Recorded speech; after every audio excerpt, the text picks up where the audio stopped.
Məlumdur ki, uzun zamandır Avroviziyada İsrailin iştirakı ilə bağlı məsələ müzakirə mövqeyi də artıq məlum bir nəticəyə gəlinib və bununla bağlı bir xəbərimiz olacaq.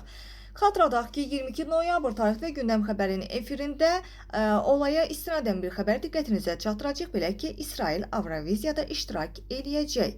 Avroviziyada uzun müddətdir davam edən İsrail qalmaqalı nəhayət ki sona çatıb.